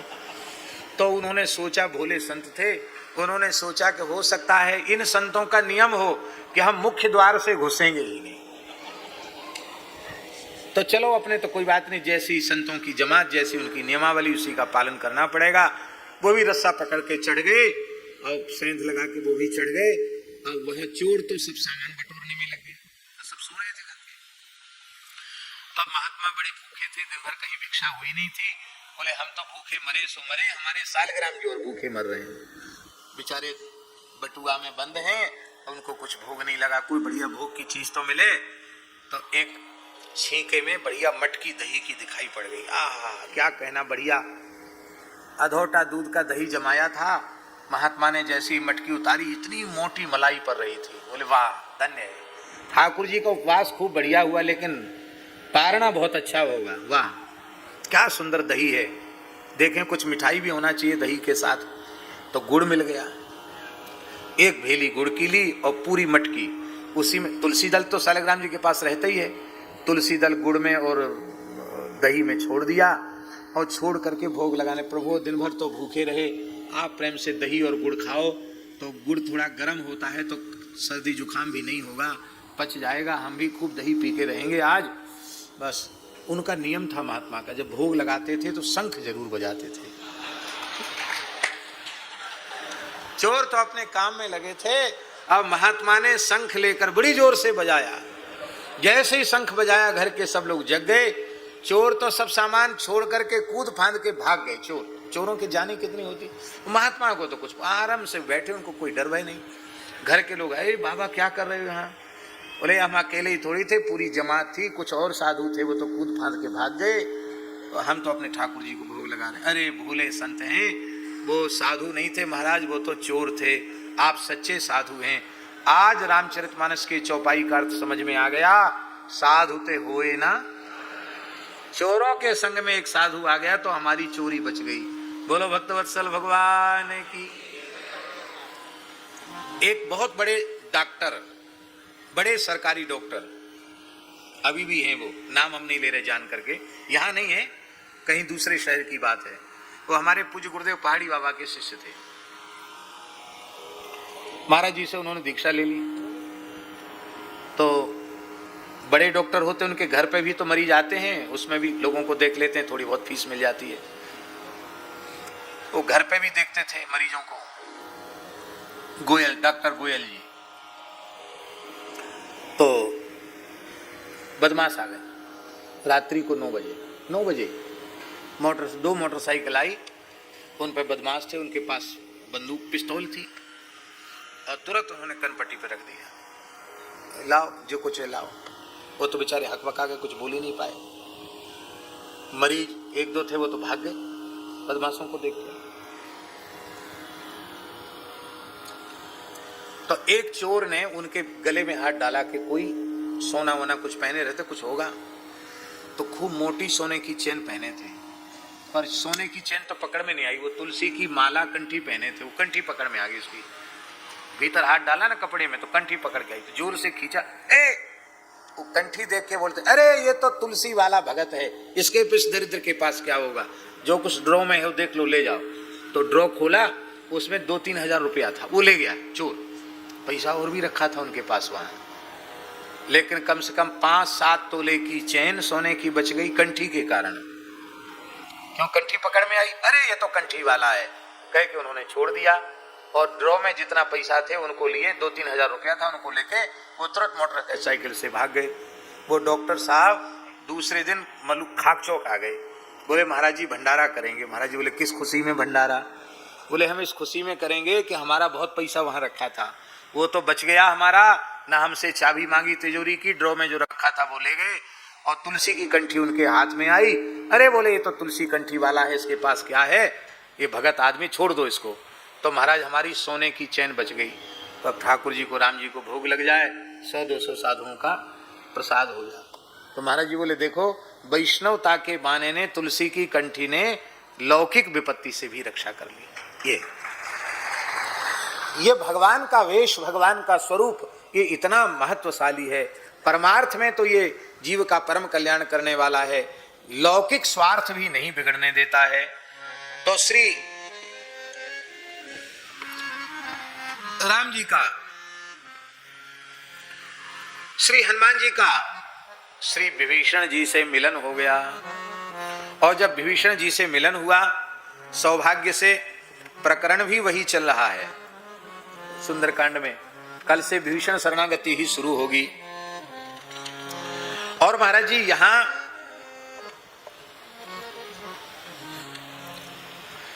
विभीषण जी ने श्री हनुमान जी को वह युक्ति बता दी जिससे श्री जानकी जी की प्राप्ति। जुगति विभीषण सकल सुनाई, चले पवन सुत विदा कराई। और दोनों का परस्पर जो संवाद हुआ, उस संवाद में श्री हनुमान जी ने श्री राम जी के चरण कमल तुम्हें जल्दी प्राप्त होंगे ऐसा आश्वासन दे दिया। कल हमने एक बात की थी कि साधन संपत्ति से युक्त हैं विभीषण जी, पर एक चीज की न्यूनता है उनके जीवन में, अभी कोई समर्थ गुरु उनको नहीं मिला है। आज हनुमान जी जैसा समर्थ गुरु मिल गया तो हनुमान जी संत मिल जाए, भगवत प्राप्त महापुरुष मिल जाए तो भगवान की प्राप्ति हो जाती है। कितने जल्दी हो गई प्राप्ति, कल हमने चर्चा की थी, बहुत जल्दी प्राप्ति हो गई है विभीषण जी को लंका में। हाँ, जुगत विभीषण सकल सुनाई, चले पवन सुत विदा कराई। ये जुगति क्या है? रावण बहुत बड़ा वैज्ञानिक था, बड़ा तंत्र मंत्र का विशारद था। उसने ऐसे कुछ विचित्र विधान वहां लंका में कर रखे थे कि वो जहां किसी का प्रवेश न चाहे, उसकी बिना इच्छा के वहां कोई प्रवेश नहीं कर सकता। अब देखो उसकी व्यवस्था, लंकनी को, जो लंका के अधिष्ठात्री, उसी को नियुक्त कर रखा है। हनुमान जी इतने सूक्ष्म रूप में हैं, फिर भी उसकी नजर में आ गए। ये सब उसकी व्यवस्था। इसी तरह से अशोक वाटिका में, प्रमदा वन में उसने इस प्रकार की व्यवस्था कर रखी थी कि मेरी आज्ञा से तो कोई पुरुष उसके भीतर जा सकता है, मेरी आज्ञा न हो तो मेरे अतिरिक्त कोई पुरुष शरीर वहां प्रवेश नहीं कर सकता।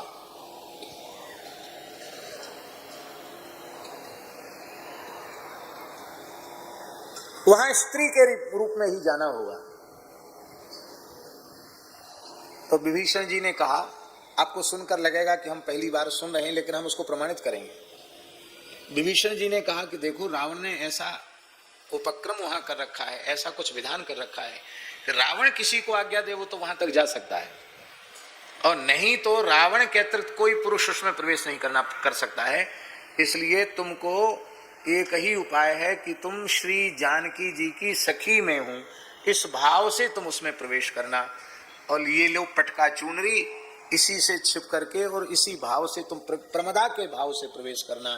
और हनुमान, ये युक्ति थी, इस प्रकार से तुम उस भाव का अनुसंधान करोगे तो हनुमान जी तो सब रूप धर सकते हैं ना। तो जब इस भाव का अनुसंधान करोगे तो ही तुम्हें द्वार दिखाई पड़ेगा प्रवेश का, नहीं तो द्वार ही नहीं दिखाई पड़ेगा। कहाँ? अशोक वाटिका में प्रवेश का द्वार कहाँ है? और हनुमान जी ने उस भाव को स्वीकार किया और हनुमान जी को प्रवेश द्वार का दर्शन हो गया और हनुमान जी भीतर प्रविष्ट हो गए। झांसी के निकट एक हनुमान जी हैं जिनकी प्रतिमा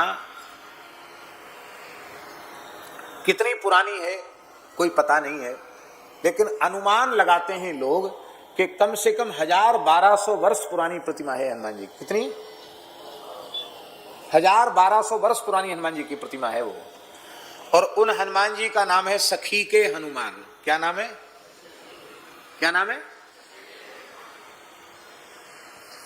वहां एक वयोवृद्ध महात्मा थे, हम बहुत समय पुरानी बात है, हम वहां गए, हमने उनको पूछा, मैंने कि महाराज सखी के हनुमान जी तो वीर रूप तो सभी, सखी के हनुमान जी क्या है? बोले आप हनुमान जी का यहाँ दर्शन करो, हनुमान जी के मुखारविंद में सुंदरी स्त्री का भाव दिखाई पड़ेगा। हाँ लग तो ऐसा ही रहा है। बोले हजारों साल पुरानी प्रतिमा, बहुत पुरानी, जहां से वहां से कुछ नहीं था तब की है वो प्रतिमा। तब उन संत ने ये बात बताई कि हनुमान जी ने इस स्वरूप में ही अशोक वाटिका में प्रवेश किया था। उस इतिहास को प्रमाणित करने वाली ये प्रतिमा है। तो सखी के हनुमान जी आज भी हैं। फिर हमने ये बात अपने महाराज जी से पूछी तो महाराज जी बोले हाँ, प्राचीन संतों की परंपरा से जुगत विभीषण सकल सुनाई चले पवन सुत विदा कर। ये जुक्ति क्या है? हमारे यहाँ साधुओं में कहते हैं जुक्ति से मुक्ति होती है, जुक्ति से काम बनता है।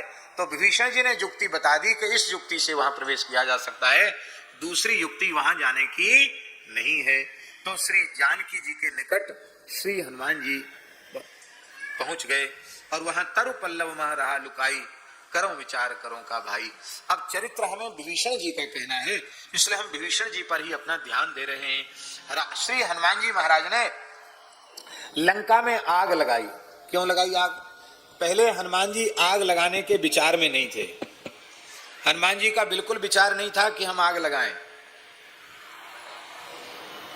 लेकिन त्रिजटा ने अपना स्वप्न सुना दिया और उस स्वप्न में यह भी कह दिया, हुई सत्य गए दिन 4 दिन, ज्यादा से ज्यादा 4 दिन लगेंगे, सपना सत्य होने वाला है। एक सपने बानर लंका जारी, ये सारी बात बता दी। हनुमान जी बोले इसका मतलब है कि ये काम हमारा अभी बाकी है, ये और हमको करना है, आग लगाने वाला काम और करना है। ये त्रिजटा कौन है? मानसी में तो इतना ही लिखा है, त्रिजटा नाम राक्षसी एका, राम चरण रति निपुण विवेका, इतना ही लिखा है। पर श्रीमद् वाल्मीकि रामायण के टीकाकार श्री गोविंद राज स्वामी जी ने भूषण टीका में, जिस भूषण टीका पर साक्षात श्री हनुमान जी ने अपना हस्ताक्षर किया, हस्ताक्षर करके उस टीका को प्रमाणित किया, ऐसी अति प्राचीन श्रीमद् वाल्मीकि रामायण की भूषण टीका के रचयिता श्री गोविंद राज स्वामी जी ने लिखा है, विभीषण से पुत्री त्रिजटा, विभीषण की बेटी कहा त्रिजटा को। क्या कहा? विभीषण की बेटी कहा। और इतना ही नहीं कहा, बोले त्रिजटा ये इसलिए नहीं कि 3 जटाएं थी उसके, बोले ये त्रिजटा तो उपलक्षण है, वस्तुतः ज्ञान, भक्ति और निष्काम कर्म, यही 3 जटाएं उसके मस्तक में थी। इसका मतलब है वो निष्काम भक्ति की आचार्या थी, वो विशुद्ध ज्ञान की आचार्या थी और वो निष्काम कर्म योग की भी आचार्या थी। बोलो श्री खेड़ापा धाम की जय, श्री खेड़ापा महाराज की जय। देखो हम लोग कितने भाग्यशाली हैं। हाँ, दंडवत प्रणाम। विराज।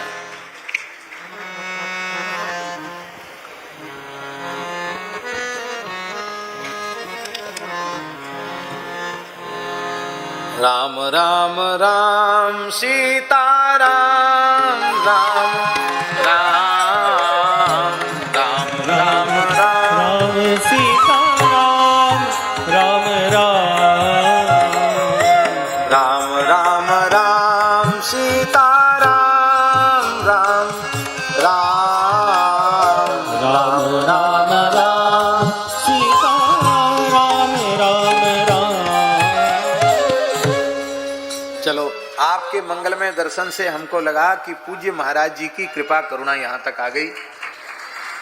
पूज्य खेड़ापा महाराज की कृपा करुणा आपके रूप में यहाँ तक पधारी। हम खेड़ापा धाम को और श्री अनंत श्री समलंकृत आचार्य चरण श्री स्वामी रामदास जी महाराज को और श्री स्वामी दयालदास जी महाराज को और वर्तमान विराजमान आचार्य चरण को, पूरी परंपरा को हम साष्टांग प्रणाम करते हैं। देखो कितनी बढ़िया बात, हनुमान जी का विभीषण जी से मिलन हो रहा है, संत का संत से मिलन हो रहा है, उसी समय संत आ गए। यही तो चमत्कार है। बोलो भक्तवत्सल भगवान की जय। लंका में आग भी लगा दी और श्री जानकी जी से संवाद भी हो गया और हनुमान जी वापस भी हो गए। और अब विभीषण जी ने आकर के रावण को समझाया।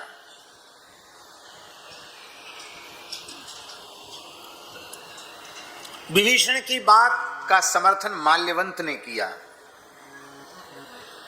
और माल्यवंत तो चला गया समर्थन करके, लेकिन श्री विभीषण जी गए नहीं। श्री विभीषण जी चरण पकड़कर फिर से मनाने लगे। तात चरण गह मागऊं राखहु मोर दुलार, सीता देहु राम कह अहित न हो ये तुम्हार। आप श्री सीता जी को, राम जी को दे दो, आपका अहित नहीं होगा।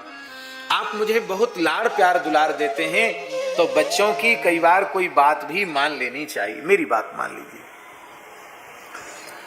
विभीषण जी के संबंध में गोस्वामी जी का कथन है कि विभीषण जी ने जो कहा था वह बुद्ध सम्मत था, विद्वानों के द्वारा सम्मत था, बिल्कुल ठीक था। बुद्ध सम्मत का अर्थ है शास्त्र सम्मत था, यानी बुद्ध पुरुषों के विचारों के अनुकूल था, पुराण सम्मत था, और अंतिम में बात कही श्रुति सम्मत था, वेद सम्मत था, नीति सम्मत भी था। लेकिन दुष्ट को अच्छी बात अच्छी लगती नहीं है। रावण एकदम क्रुद्ध हो गया, बोला खल तो ही निकट मृत्यु अब आई। अरे दुष्ट, अब तक तो मैं कुछ नहीं बोला, तू जैसे रहा वैसे रहा लंका में, लेकिन अब समझ में आ गया कि तेरी मृत्यु आ गई है। मेरे जीवाए तू जी रहा है और शत्रु का पक्ष लेता है, मेरी महिमा को खर्व कर रहा है और मेरे शत्रु की जय जयकार कर रहा है। अरे तू खुद जानता है कौन ऐसा त्रिभुवन में है जिसने मेरी भुजाओं के बल के आगे लोहा लिया हो। मेरे सामने टिकने वाला कोई नहीं है। मेरे नगर में निवास करता है, तपस्वियों से प्रेम करता है, तो तेरे नीति की आवश्यकता, तेरे विचारों की आवश्यकता, तेरे उपदेशों की आवश्यकता मुझे नहीं है। जिन तपस्वियों से तू प्रेम करता है उन्हीं के पास जा। अस कहे की निश्चरण प्रहारा, अनुज गहे पद बारहि बारा। ऐसा कह करके रावण ने चरण प्रहार किया, पाद प्रहार किया, भरे दरबार में विभीषण को लात मारी। लेकिन विभीषण ने बार बार रावण के चरणों में प्रणाम किया, रावण के चरण को पकड़ लिया। क्यों पकड़ा? भगवान शंकर पार्वती जी को चरित्र सुना रहे हैं, कहते हैं देखो यही तो संत का स्वरूप है। क्या? उमा संत के इह बड़ाई, उमा संत के इह बड़ाई। मंद करत जो करई भलाई, मंद करत जो करे भलाई। संत का स्वभाव ऐसा था। संत का जो तिरस्कार करता है, उनका अपमान करता है, उनके प्रति भी वो ये सठे साठ्यम समाचरित, ये नीतिकारों की नीति हो सकती है, संत नीति नहीं है। संत नीति तो ये है कि दुष्ट व्यक्ति अपनी दुष्टता का त्याग नहीं कर सकता, तो सज्जन पुरुष अपनी सज्जनता का त्याग क्यों करे? दुष्ट ने दुष्टता नहीं छोड़ी और सज्जन ने सज्जनता छोड़ दी। इसका मतलब क्या हुआ? इसका मतलब हुआ कि सज्जनता का रंग कच्चा साबित हो गया और दुष्टता का रंग पक्का हो गया। अब हम आपसे पूछ रहे हैं, दुष्टता का रंग पक्का होना चाहिए कि सज्जनता का, साधुता का? है सज्जनता का होना चाहिए। इसलिए साधु पुरुष को अपनी साधुता त्यागनी नहीं चाहिए। भागवत जी का वाक्य है, हिंस्रः स्वपापेन विहिंसित खलः साधु समत्वेन भयाद विमुच्यते। दुष्ट अपनी दुष्टता के पाप से ही नष्ट हो जाता है और सज्जन पुरुष अपनी सज्जनता से ही संपूर्ण प्रकार के भयों से मुक्त हो जाता है।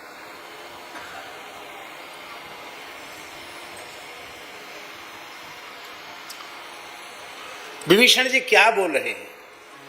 हे दशग्रीव, हे लंकेश, आप मेरे बड़े भाई हैं और धर्मशास्त्र कहता बड़ा भाई पिता के तुल्य होता है। इसलिए तुम पितु सरिस भले ही मोहि मारा, राम भजे हित नाथ तुम्हारा। आप मेरे पिता के तुल्य हैं, आपने मुझे माला अच्छा किया, लेकिन फिर भी हम कहेंगे श्री राम जी के भजन में ही आपका परम हित है। ले तेरे हित की बात हमको नहीं सुनी, जा तू यहां से निकल जा। तो सचिव संग ले नभ पथ गयु, सब ही सुनाय कहत अस भयु। क्या कहा? राम सत्य संकल्प प्रभु सभा काल बस तो, मैं रघुवीर शरण अब जाऊं दे जन को। यहाँ एक विशेष बात है, सचिव संग ले। अपने सचिवों को संग लेकर के विभीषण जी क्यों गए? इसका आशय ये नहीं है कि विभीषण जी ने कहा कि मैं राम जी की शरण में जा रहा हूं, हे सचिवों तुम भी चलो, ऐसा नहीं है। इसका आशय है कि जब विभीषण जी वहां से चले तो उनके सचिवों ने सोचा कि जब मेरे स्वामी जा रहे हैं तो सेवक का धर्म है किसी भी अवस्था में अपने स्वामी का त्याग न करना। जब लंका का वैभव उनके पास है तब हम उनके निकट हैं, और आज उनको देश निकाला दिया जा रहा है, लात मारकर भगाया जा रहा है, तो हम अपने अपने घर चले जाएं, यह तो स्वामी द्रोह होगा। अब आप विचार करेंगे कि ये विचार उन असुरों में, निशाचरों में कैसे आया? यह है संत के संग की महिमा। विभीषण जी की सन्निधि की महिमा यह है कि उनके साथ सेवा में रहने वाले सचिव निशाचर वो भी विभीषण जैसे ही धर्मात्मा हो चुके हैं, इसलिए वे भी अपने घर परिवार में भी बताने नहीं गए। जब विभीषण आकाश में चले गए तो उनके 4 सचिव भी चले गए।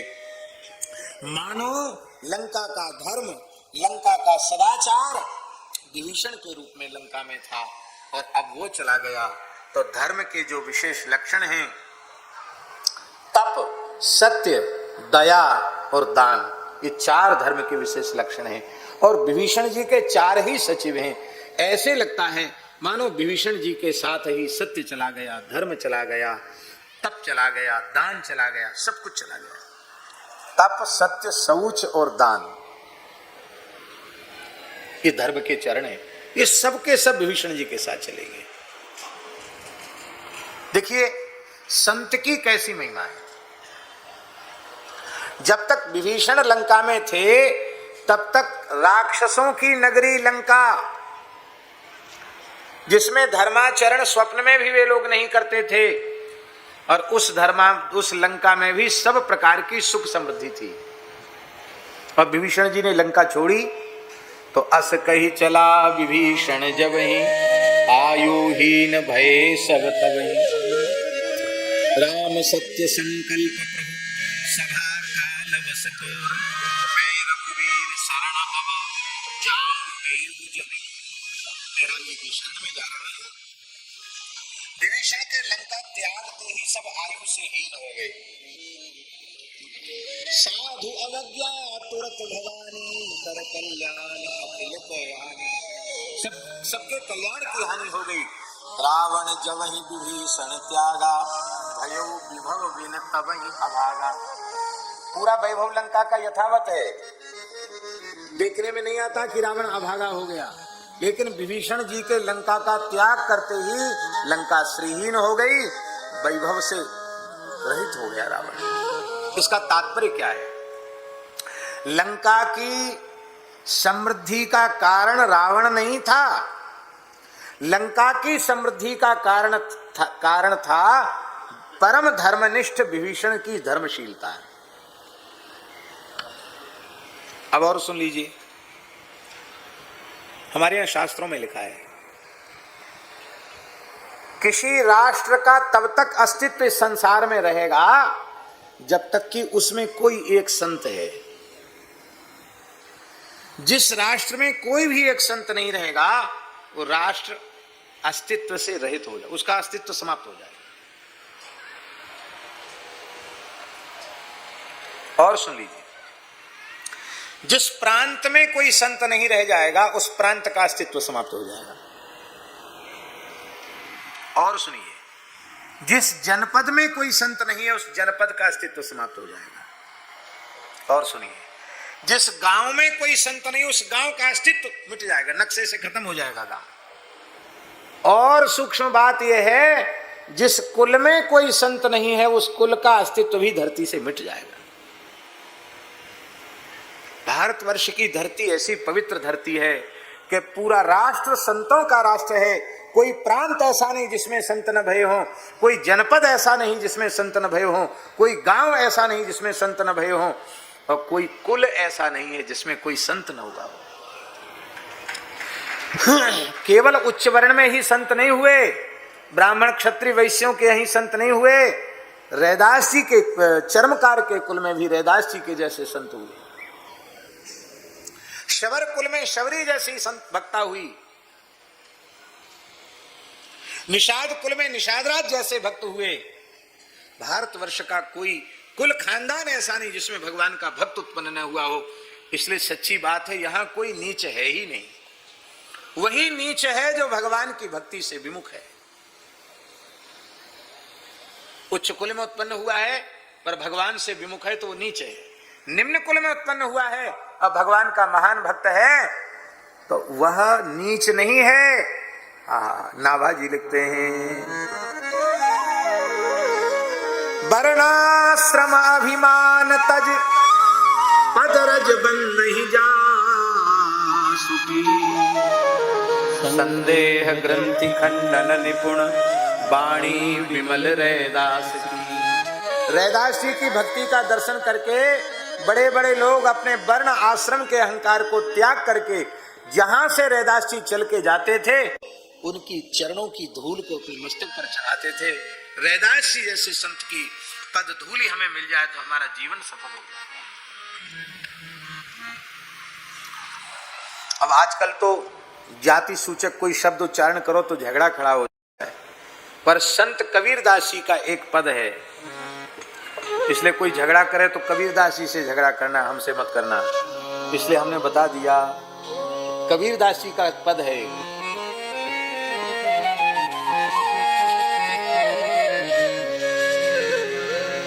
बाबा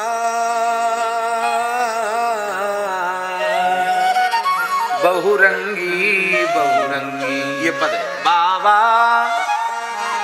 बहुरंगी बहुरंगी। ठाकुर जी के लिए कहा बहुरंगी, भक्तों के लिए अनेक अवतार लेते हैं। बाबा बहुरंगी बहुरंगी, इस पद में कबीरदास जी ने कहा,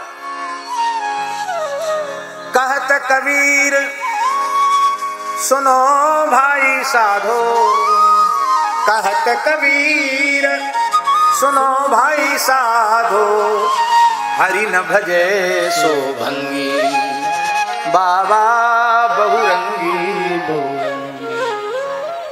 हरि न भजे सो भंगी, जो भजन नहीं करता वही निम्न है, जो भजन करने वाला है वो कभी निम्न नहीं है।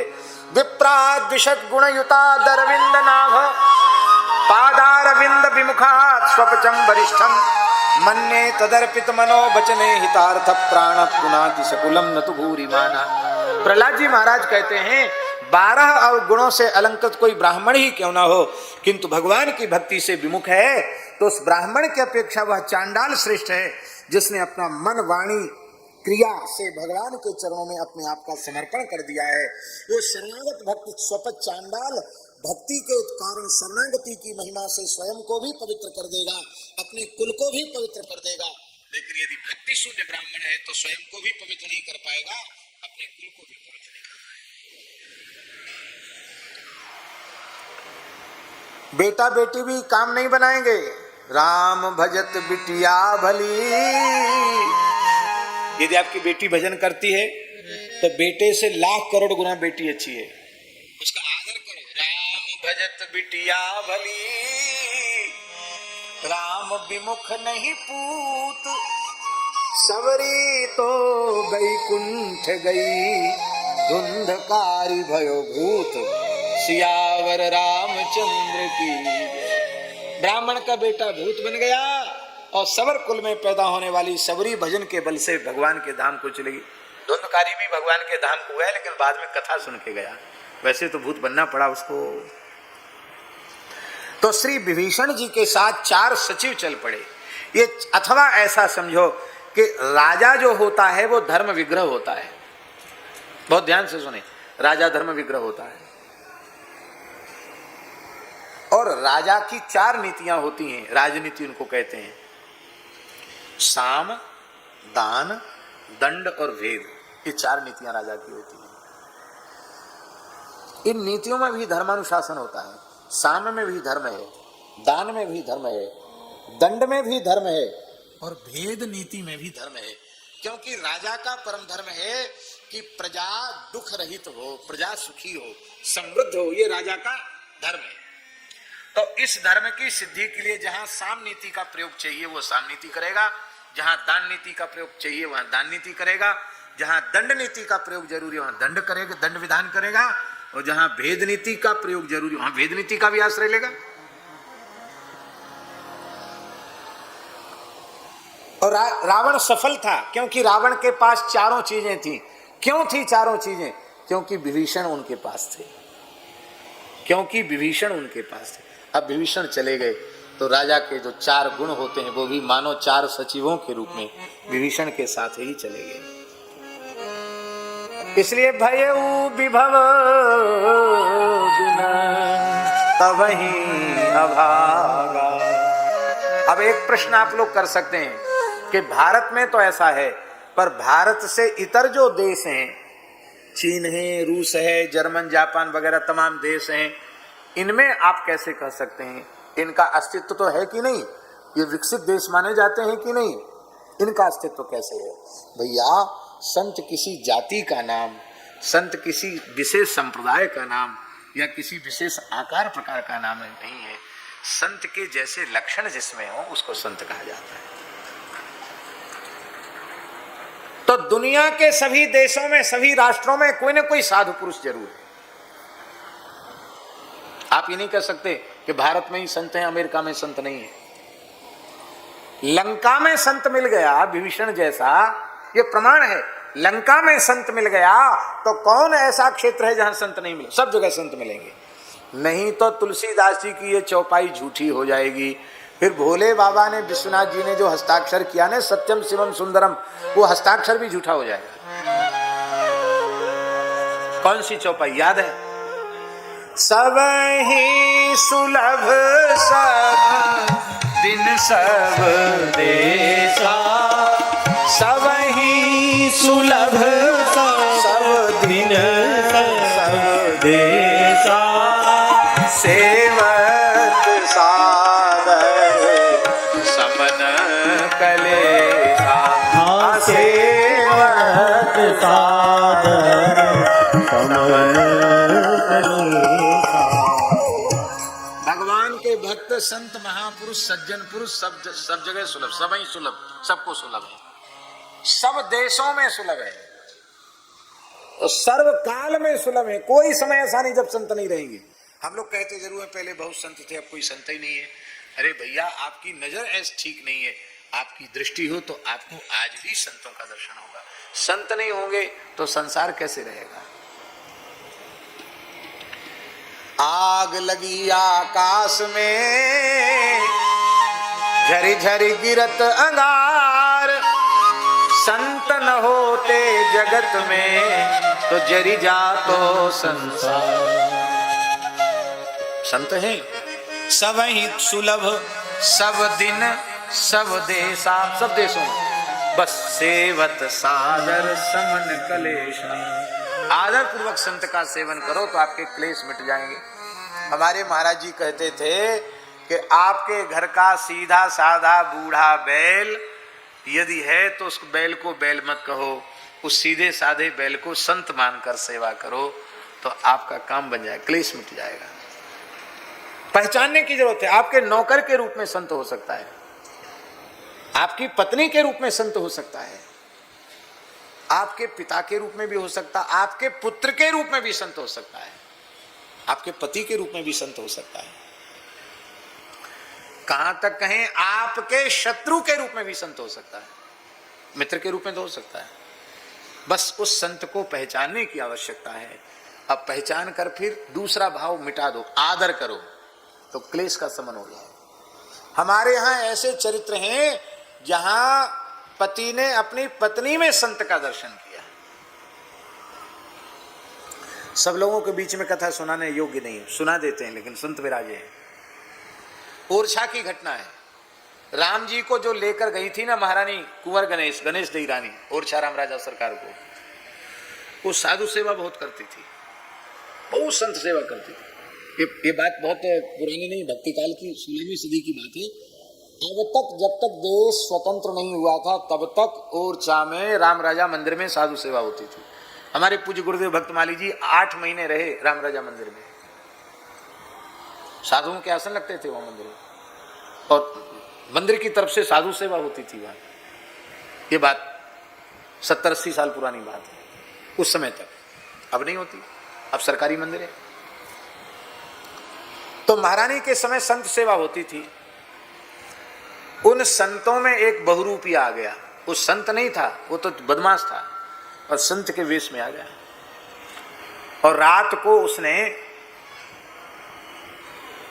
महल में से कुछ मूल्यवान वस्तु बटोरी, बांध ली, सोना चांदी, और रानी से बोला कि कहाँ है खजाने की चाबी। और अर्धरात्रि का समय था महाराज जी, रानी गणेश देवी भजन कर रही थी, नाम जप कर रही थी। वो संत तो था नहीं, वो तो बदमाश था, संत वेश में था, छुरी लिए हुए था, छुरी दिखाई, बोले बता कहाँ है चाबी खजाने की। तो रानी ने हाथ जोड़कर कहा कि यहाँ कोई ताला ही नहीं लगा तो खजाना कहाँ से, सब कुछ आपका है, भगवान का है और संतों का है। आप नाटक करके हमको भुलाओ मत, आप तो संत भगवान हैं, आपके लिए कोई रोक टोक नहीं है, जहां इच्छा हो वहां से ले लो, यहाँ कोई ताला वाला नहीं लगा है।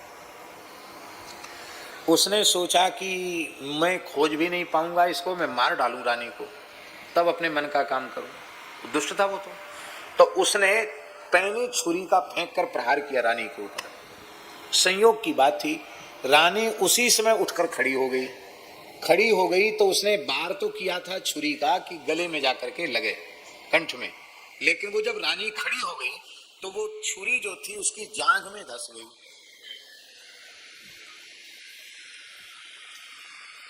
अब जो प्रहार था वो चूक गया, निशाना चूक गया। तो वो जो तो चोर था वो सामान वहीं छोड़कर वहां से प्राण बचाकर भाग गया। अब रानी तो चिल्लाएगी, चिल्लाते ही, यहाँ तो राजा का महल है, यहाँ तो सिपाही सब कुछ है, हमारी तो बड़ी मरम्मत हो, प्राण बचा के वो भाग गया। पर रानी चिल्लाई नहीं, राम राम राम कहकर उसने अपनी छुरी निकाली, छुरी को फेंक दिया, पट्टी बांध ली और अपने पलंग पर लेट गई।